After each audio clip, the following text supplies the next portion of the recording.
اما بعد، حضرات علماء کرام، میرے عزیز طالب علم ساتھیوں اور عزیز طلباء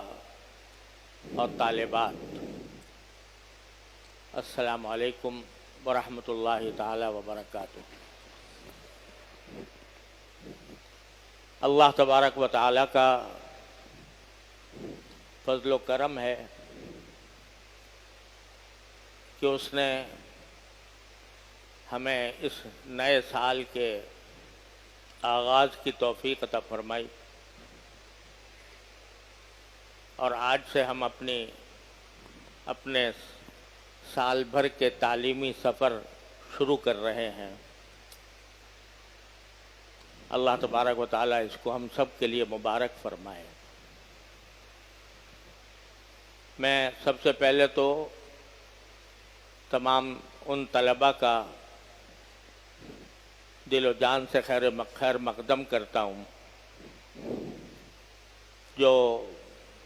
جامعہ میں تعلیم حاصل کرنے کے لیے دور دراز سے مختلف علاقوں سے تشریف لائے ہیں۔ اللہ تبارک و تعالیٰ ان کو اپنے اس مقصد میں کامیاب فرمائے۔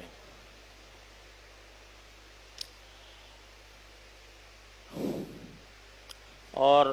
حقیقت یہ ہے کہ دارالعلوم کی آبادی، اس کی زینت، اس کی رونق، وہ سب آپ طلباء اور طالبات کے ذریعے ہے۔ جب آپ لوگ چلے جاتے ہیں تو دارالعلوم میں ایک سناٹے کی فضا ہوتی ہے، اور جب طالب علم آ جاتے ہیں تو الحمدللہ ہماری رونقیں بحال ہو جاتی ہیں۔ اللہ تعالیٰ ان رونقوں کو ہمیشہ قائم و دائم رکھے۔ الحمدللہ پچھلے سالوں کی طرح اس سال بھی تعلیم کا آغاز حضرت رئیس الجامعہ مفتی اعظم حضرت مولانا مفتی محمد رفیع صاحب دامت برکاتہم نے فرمایا، اور اپنے ذوق کی وجہ سے ہو سکتا ہے کہ ان کی بات پوری طرح آپ حضرات کے سمجھ میں نہ آئی ہو، تو انہوں نے جو کچھ ارشاد فرمایا اس کا خلاصہ یہ ہے کہ سب سے پہلے تو انہوں نے اس بات پر شکر ادا کیا کہ اللہ تبارک و تعالی نے ہمیں اس نئے سال کے آغاز کی توفیق عطا فرمائی، اور دعا بھی فرمائی کہ اللہ تبارک و تعالی ہمیں اپنے رضا کے مطابق یہ سال پورا کرنے کی توفیق عطا فرمائے۔ اور پھر حدیث مسلسل بالاولیہ، جو حدیث ایسی ہے کہ جو حضرت سفیان ابن عیینہ رحمۃ اللہ علیہ کے وقت سے آج تک جب بھی کوئی طالب علم کسی استاد کے پاس حدیث پڑھنے جاتا ہے تو اس کو پہلے وہ حدیث پڑھائی جاتی ہے۔ تو وہ حدیث بھی حضرت نے نہ صرف پڑھی بلکہ اس کے بارے میں یہ فرمایا کہ میں اس تسلسل کے ساتھ تمام اساتذہ کرام کو اور تمام فضلاء کو جنہوں نے دور حدیث مکمل کر لیا ہے یا دور حدیث میں آئے ہیں، ان سب کو میں اس کی اپنی طرف سے روایت کی اجازت دیتا ہوں۔ اور پھر یہ بھی فرمایا کہ میں اپنی تمام مرویات کی آپ سب کو اجازت عامہ دیتا ہوں، جو ایک بہت بڑی سعادت ہے جو اللہ تبارک و تعالیٰ نے ان کی طرف سے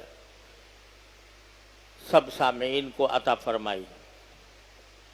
اللہ تبارک و تعالیٰ ان کی عمر میں، ان کے علم میں، ان کی صحت میں اور قوت میں برکت عطا فرمائے۔ الحمدللہ اس مجلس کو ان کی تشریف آوری اور ان کے اس کلمات سے اللہ تبارک و تعالیٰ نے بہرور فرمایا. ہم سب اس پر اللہ تعالیٰ کے بارگاہ میں شکر ادا کرتے ہیں. آگے بڑھنے سے پہلے میں خود بھی، چونکہ دور حدیث کے ساتھیوں کا یہ پہلا سبق ہوگا، اس لیے میں خود بھی حدیث مسلسل بالاولیہ اپنی طرف سے اپنے ساتھیوں کے سامنے پڑھتا ہوں تاکہ ان کو بھی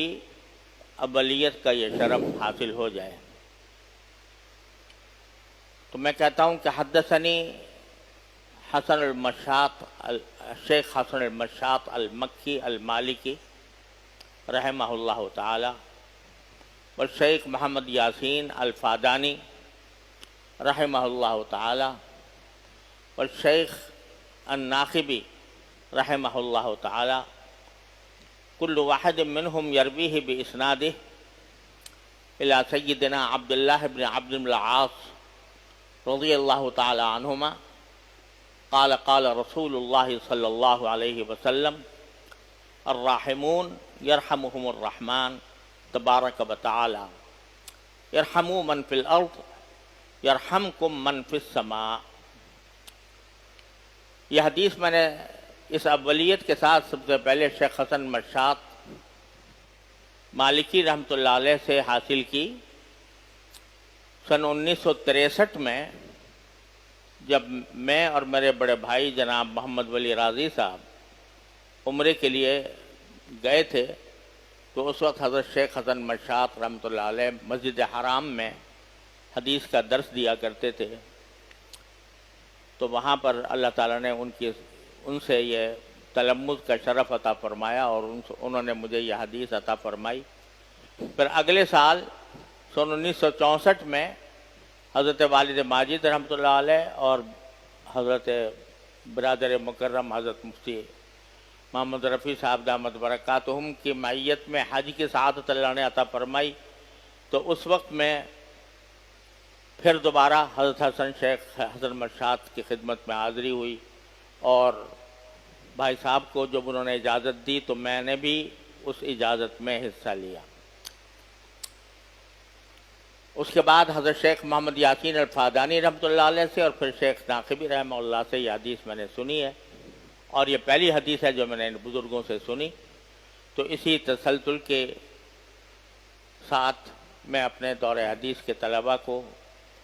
اور موقوف علیہ کے طلباء کو اس کی اجازت دیتا ہوں. اللہ تبارک و تعالیٰ اس کی برکات ہمیں عطا فرمائے. اس کے بعد اللہ تعالیٰ کے نام پر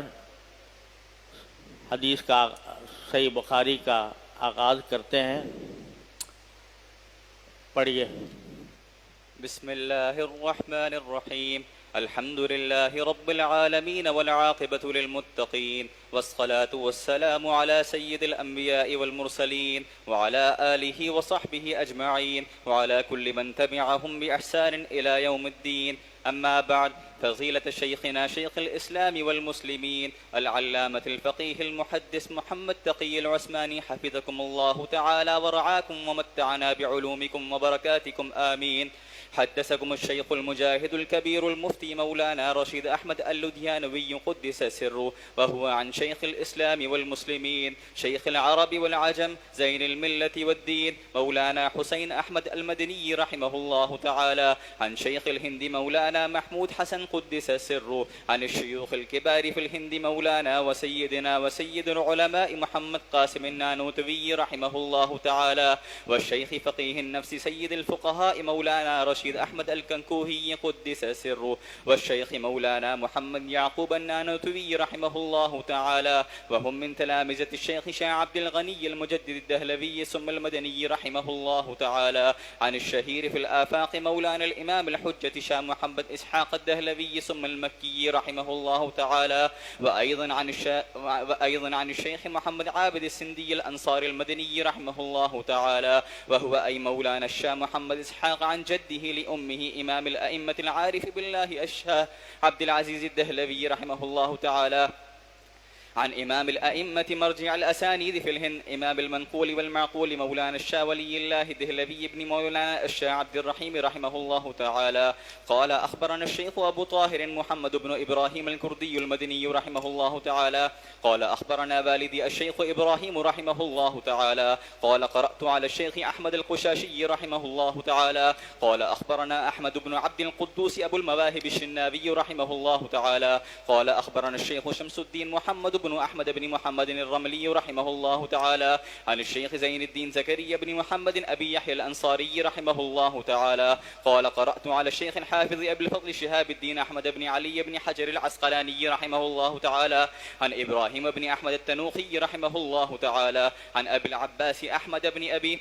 طالب الحجار رحمه الله تعالى عن السراج الحسين بن المبارك الزبيدي رحمه الله تعالى عن الشيخ أبي الوقت عبد الأول بن عيسى بن شعيب السدسي الهروي رحمه الله تعالى عن الشيخ أبي الحسن عبد الرحمن بن مظفر الداودي رحمه الله تعالى عن أبي محمد عبد الله بن أحمد السرخسي رحمه الله تعالى عن أبي عبد الله محمد بن يوسف بن مطر بن صالح بن بشر الفربري رحمه الله تعالى عن مؤلفه أمير المؤمنين في الحديث الإمام الهمام الحافظ الحجة أبي عبد الله محمد بن إسماعيل بن إبراهيم بن المغيرة بن البردزبة الجعفي اليماني البخاري رحمه الله تعالى ونفعنا بعلومهم وبركاتهم آمين. قال: بسم الله الرحمن الرحيم. باب كيف كان بدء الوحي إلى رسول الله صلى الله عليه وسلم وقول الله عز وجل: إنا أوحينا إليك كما أوحينا إلى نوح والنبيين من بعده. وبه قال: حدثنا الحميدي رحمه الله تعالى قال: حدثنا سفيان رحمه الله تعالى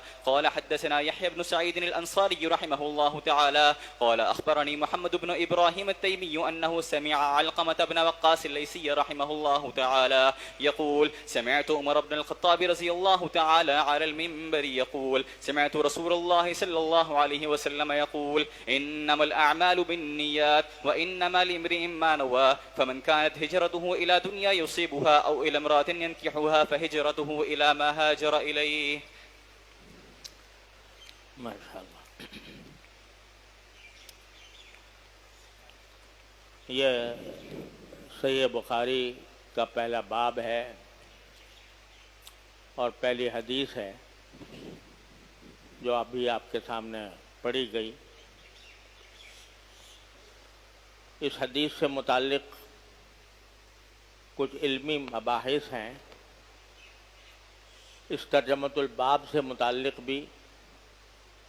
اور اس کی اسناد سے متعلق بھی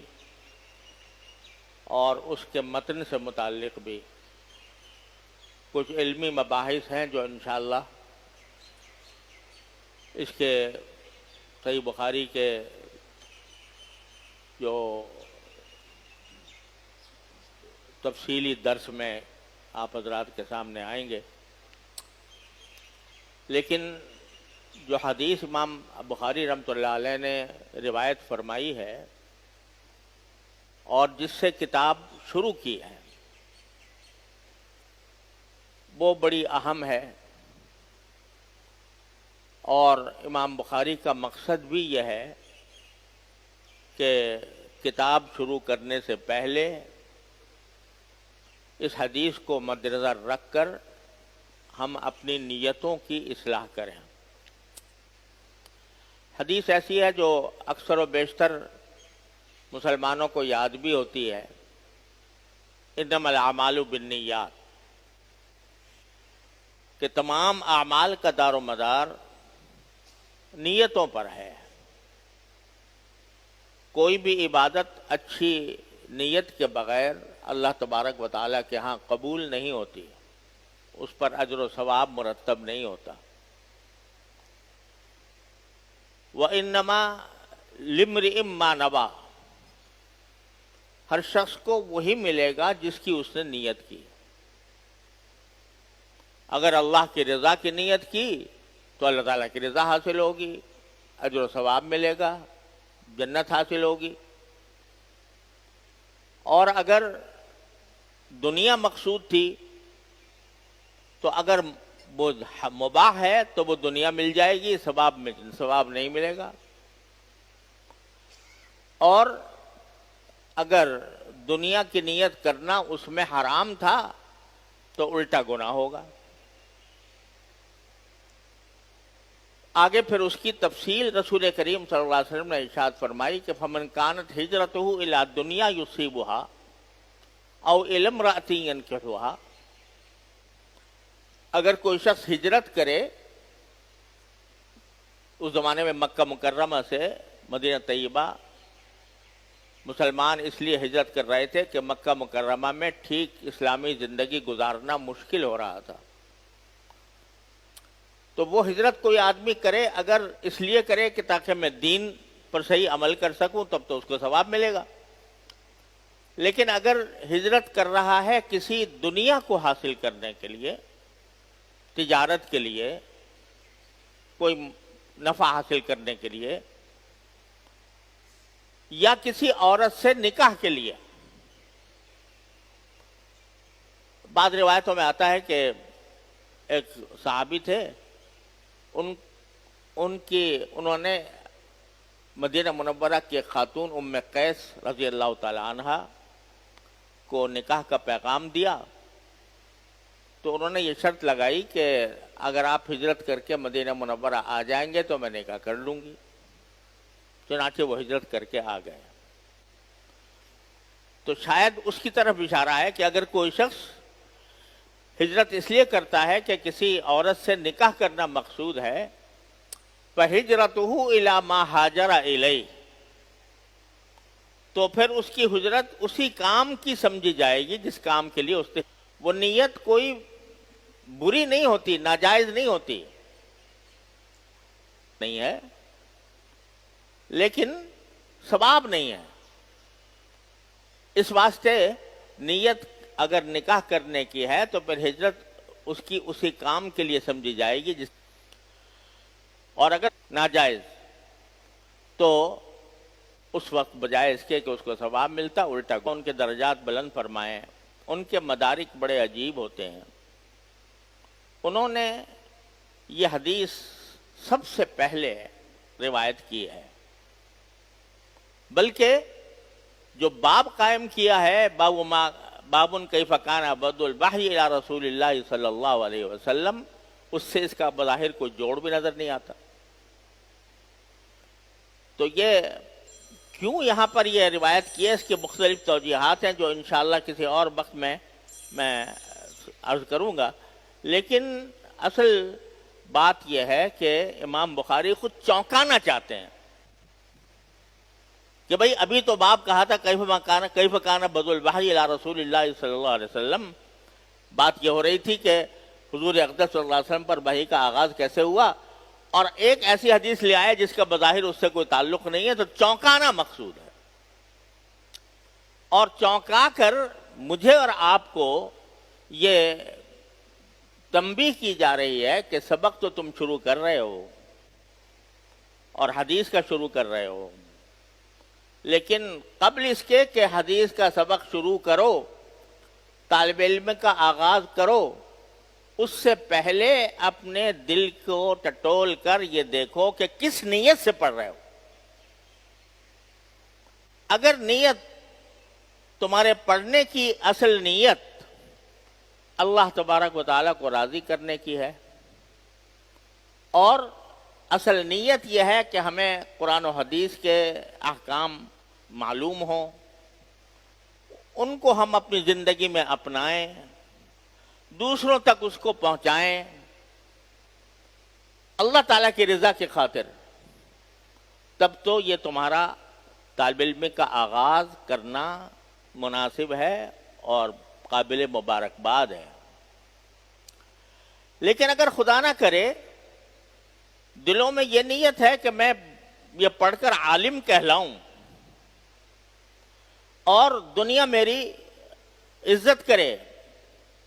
اور دنیا میرے ہاتھ چومے، لوگ مجھے مقدس سمجھیں،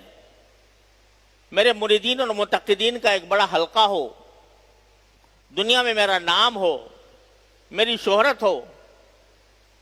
اور اس کے ذریعے میں پیسے کماؤں، دنیا حاصل کروں، تو امام بخاری متنبہ کر رہے ہیں کہ ذرا سنبھل کر، پھر یہ تمہارا علم حاصل کرنے کا جو اقدام ہے یہ کوئی قابل مبارک بات نہیں ہے. پھر یہاں نہ بیٹھو، کہیں اور جاؤ اگر دنیا حاصل کرنی ہے تو یہاں نہیں. اور یہاں خاص طور پر امام بخاری نے ایک عجیب اپنا اسلوب ظاہر کیا ہے کہ حدیث جو مکمل ہے، جو امام بخاری نے دوسری جگہ پر بھی روایت کی ہے، وہاں پوری حدیث یہ ہے کہ فمن کانت ہجرتہ الی اللہ ورسولہ فہجرتہ الی اللہ ورسولہ.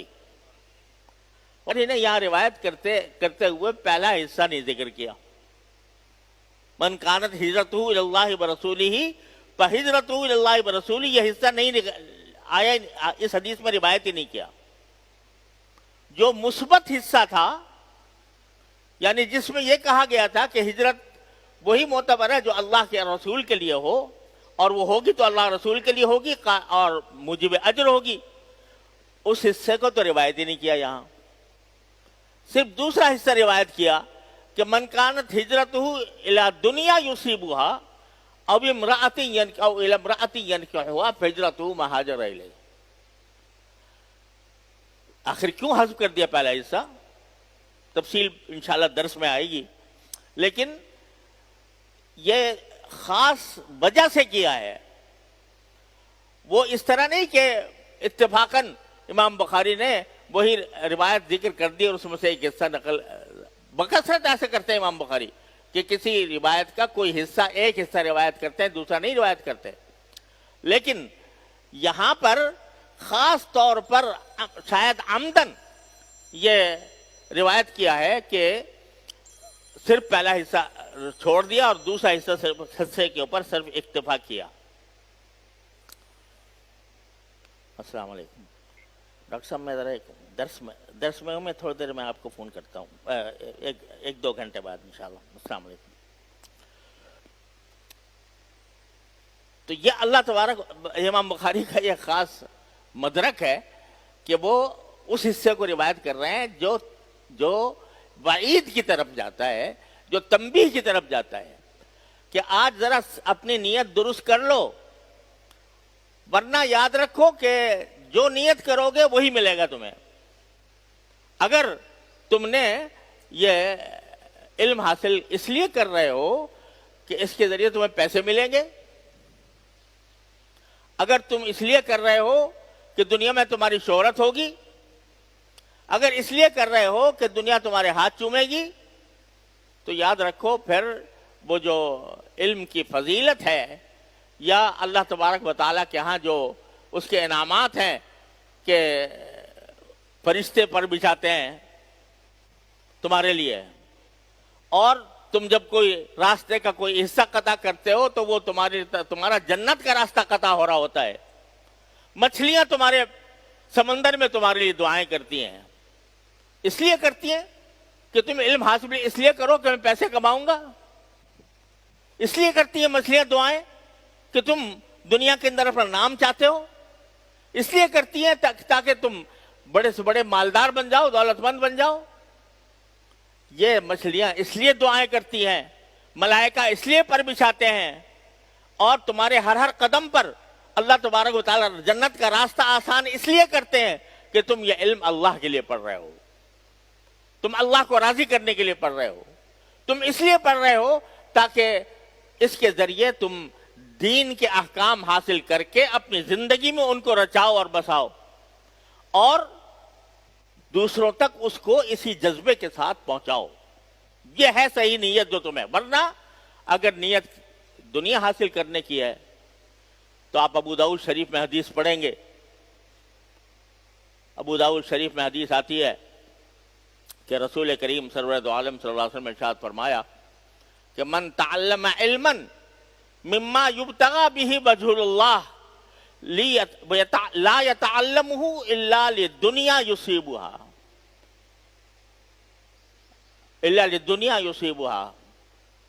لم یجد الف الجنت یعنی ریحہا او کما قال صلی اللہ علیہ وسلم. کیا مانا؟ کہ جو شخص ایسا علم جو در حقیقت اللہ کی رضا کے لیے پڑھنا چاہیے، اگر وہ اس لیے پڑھ رہا ہے تاکہ اس کے ذریعے وہ دنیا کا ساز و سامان حاصل کرے، تو اس شخص کو جنت کی خوشبو بھی نہیں ملے گی کبھی. بتا دیا صاحب صاحب. علم اگر اس لیے پڑھ رہے ہو کہ اس کے ذریعے دنیا کا ساز و سامان حاصل کرو گے تو جنت کی خوشبو بھی سونگنے کی نوبت نہیں آئے گی تمہارے یہاں. اور ایک حدیث میں یہ بھی ارشاد ہے کہ کوئی شخص اگر دین کا علم حاصل کرتا ہے، غیر اللہ، دین کا بھی لفظ نہیں ہے وہاں پر، مجھے جہاں تک یاد ہے وہاں دین کا بھی لفظ نہیں ہے. من تعلم علما لغیر اللہ، کوئی بھی علم اگر اللہ کے سوا کسی اور اللہ کی رضا کے سوا کسی اور مقصد سے حاصل کرنے والا ہو کوئی شخص علم کا، من تعلم علما لغیر اللہ فلیتبوأ مقعدہ من النار، تو اپنا ٹھکانہ جہنم میں بنا لے. علم حاصل کرنا اس لیے تاکہ میں اس کے ذریعے اللہ کے سوا کوئی اور چیز حاصل کروں، یعنی شہرت پاؤں، دولت پاؤں،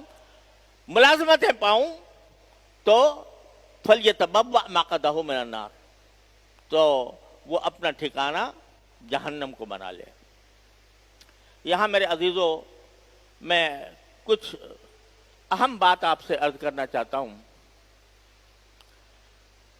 اور وہ یہ کہ رسول کریم سرور دو عالم صلی اللہ علیہ وسلم کے ان ارشادات کے برعکس اس وقت دنیا بھر کی ذہنیت یہ بن گئی ہے کہ علم کا اصل مقصود زیادہ سے زیادہ دولت کمانا ہے. جتنے تعلیمی ادارے اس وقت علاوہ ہمارے ان دینی مدارس کے جتنے تعلیمی ادارے دنیا بھر میں قائم ہیں، صرف ہمارے ملک میں نہیں دنیا بھر میں، وہاں تعلیم طلبہ حاصل کر رہے ہیں. ان طالب علموں سے جا کر پوچھو، کسی سے بھی طالب علم سے، بھائی کیوں پڑھ رہے ہو؟ ایک آدمی میڈیکل کالج میں داخل ہے، ایک آدمی سائنس کالج میں داخل ہے، ایک آدمی کامرس کالج میں داخل ہے، اور وہ وہاں پر تعلیم حاصل کر رہا ہے. اس سے پوچھو کہ بھائی کیوں پڑھتے ہو، تو آپ کو ایک ہی جواب ملے گا ہر ایک سے، اس لیے پڑھتا ہوں تاکہ اپنا کیریئر اچھا بناؤں.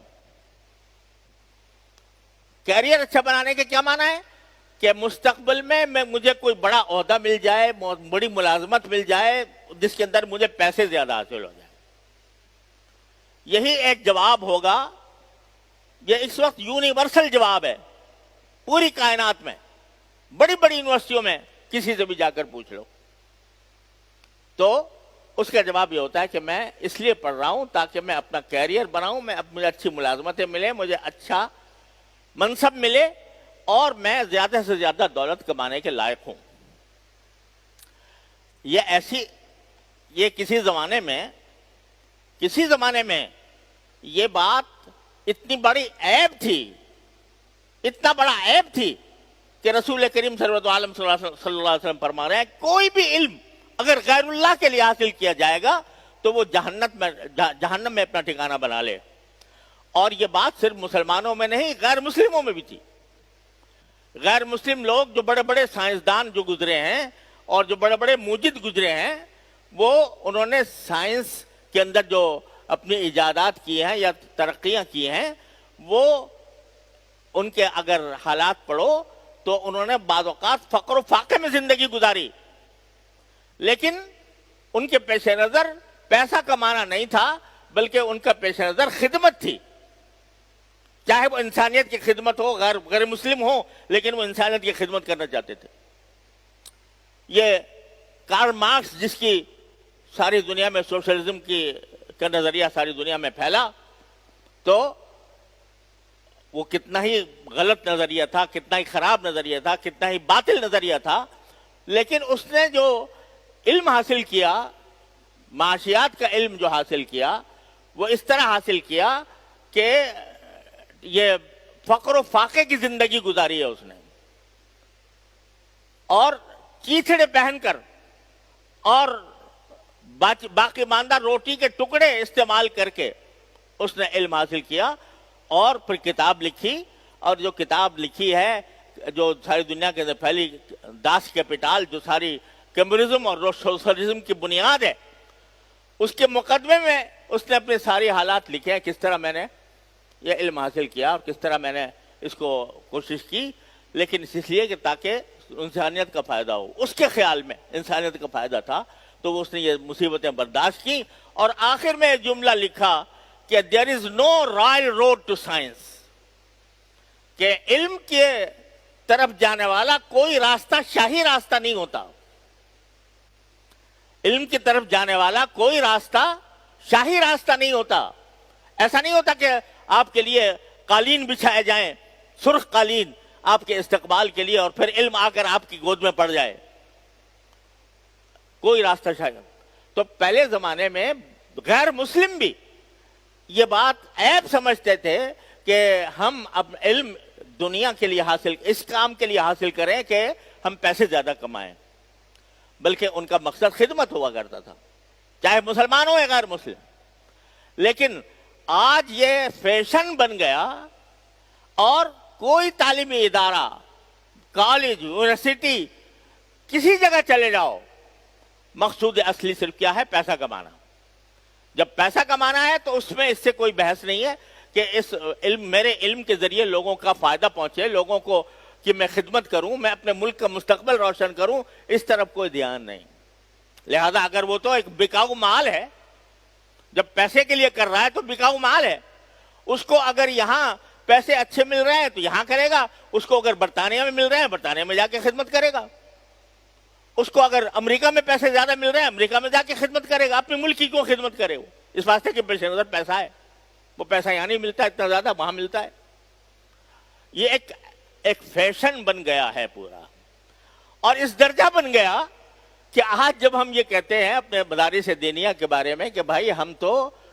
پیسوں کے خاطر نہیں پڑھتے ہیں، ہم اللہ کے لیے پڑھتے ہیں، ہم اللہ تبارک و تعالیٰ کے دین کو حاصل کرنے کے لیے، اس پر عمل کرنے کے لیے، اس کی خدمت کرنے کے لیے پڑھتے ہیں،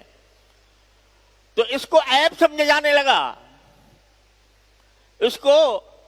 عیب سمجھا جانے لگا۔ ارے بھائی یہ دیکھو، یہ مولوی ملا جو یہاں پر مدرسوں کے اندر تعلیم حاصل کر رہے ہیں، یہ جب فارغ ہوتے ہیں تو ان کا کوئی ٹھکانہ نہیں، ان کو نہ کوئی اچھی ملازمت ملتی ہے، نہ ان کا معاشی طور پر استحکام ان کے اندر پیدا ہوتا ہے۔ لہذا یہ مخلوق جو ہے بیکار مخلوق ہے، کیونکہ پیسہ نہیں کماتی۔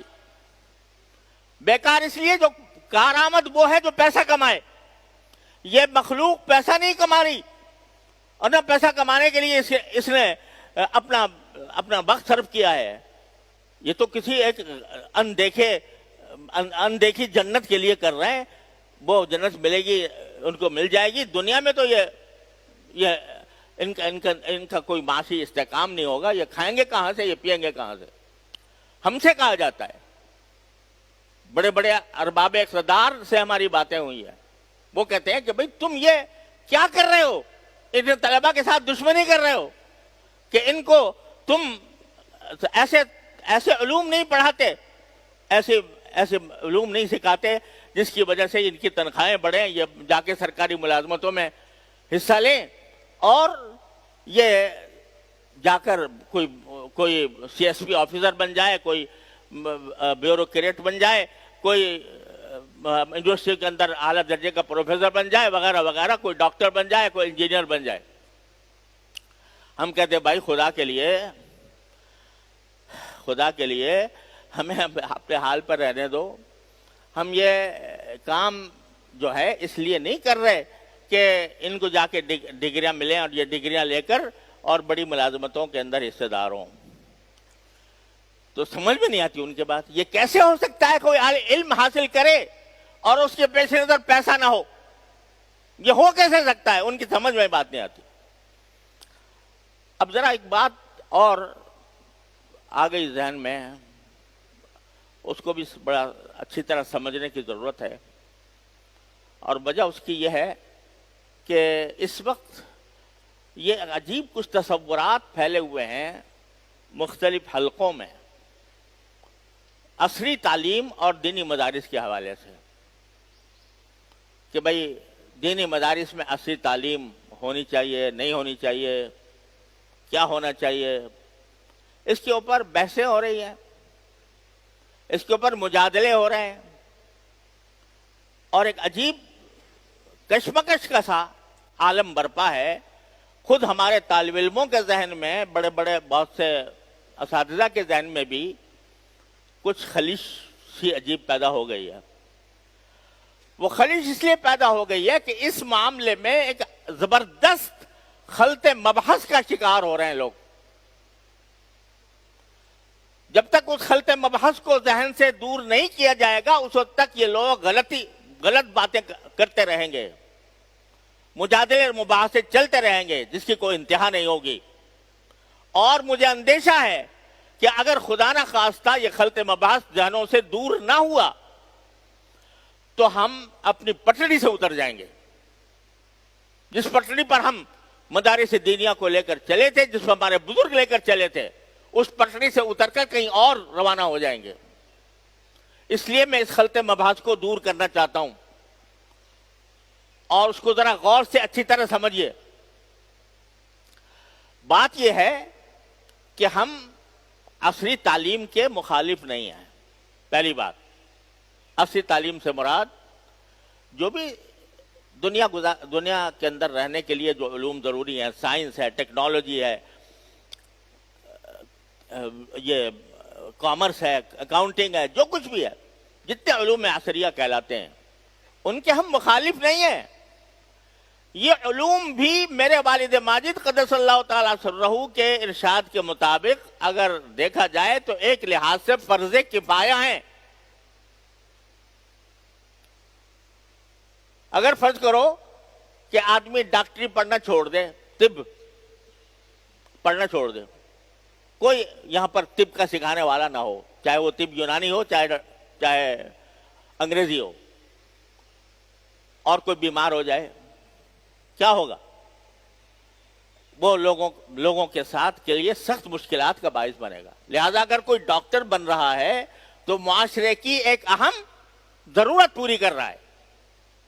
دنیا کے علوم کا اتنا پتہ ہو کہ جس کے ذریعے ان کی بات میں وزن پیدا ہو, اور وہ دنیا کے سامنے جب دین کا